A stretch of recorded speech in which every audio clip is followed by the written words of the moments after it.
parler d'aventure et de risque. J'ai le sentiment de pouvoir vous en parler avec expertise. J'ai commencé à préparer mon sujet hier soir. Ouh, c'était risqué, c'était aventureux.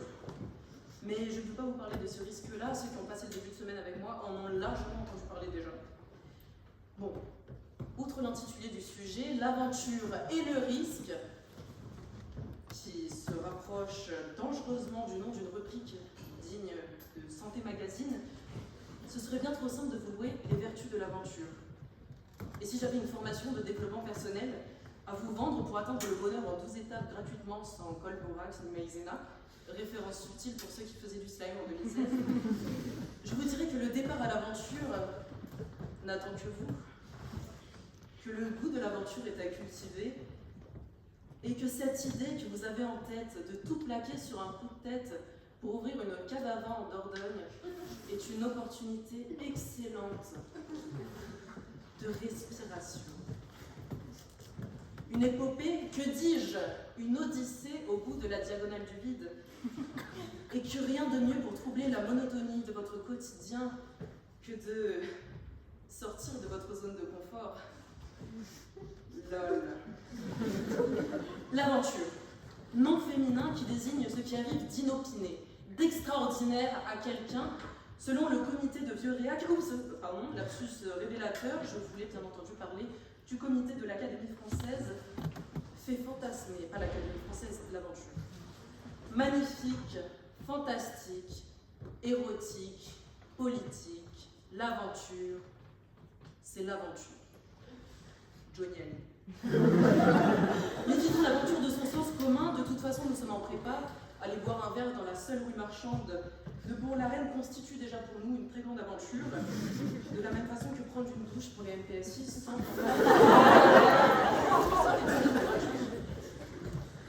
Non, l'aventure est un rapport au temps. C'est un positionnement existentiel face à l'écoulement du temps. Parce que ce qui est vécu et passionnément espéré dans l'aventure, c'est l'avènement de l'avenir. C'est pas moi, c'est Jean Kelevitch, pas vous. Ainsi, ne soyez pas aventuriers, soyez aventureux. Laissons tomber Bob Moran contre tout chacal, l'aventurier contre tout guerrier, qui est celui dont l'aventure est liée à un projet matériellement défini, contre tout chacal, un projet comme un autre.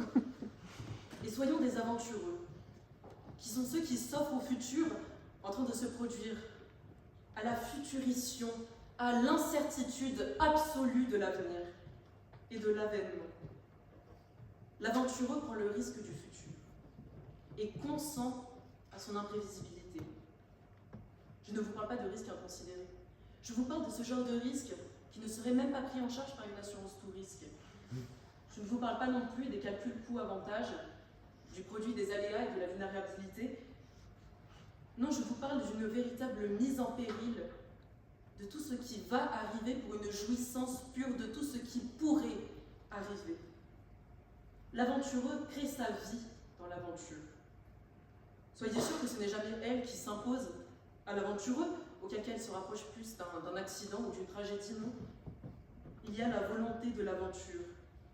Il y a le pari sans cesse renouvelé avec la vie du caractère inattendu de l'avenir.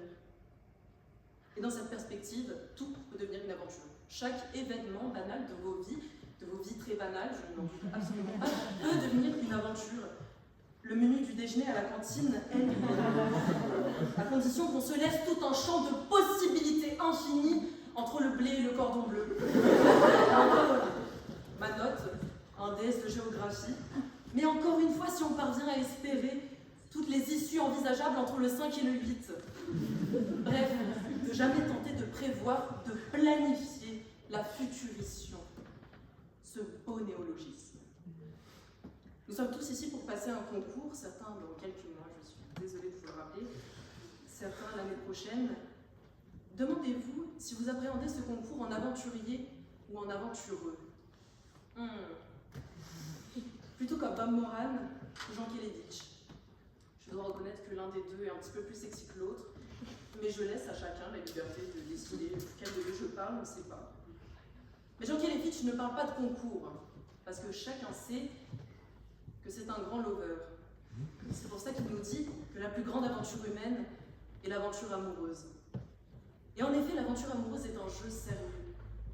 Une activité qui comporte des risques, mais pour celui ou celle qui en a le goût, pourquoi pas finalement à ces risques et périls courir le risque de lui courir après. Attention à ne pas glisser, il y a des risques de neige. Parce que les indemnisations ne seraient évidemment pas prises en charge par une aventure, par une assurance multirisque. Au risque de me répéter, si l'être aimé est un individu à risque, il y a un risque d'échec. Bon, les risques du métier. Mais tout cela mériterait un petit astérisque. Prendre le risque vaut toujours le coup. Aventureux, aventureuse, prenez des risques. Merci.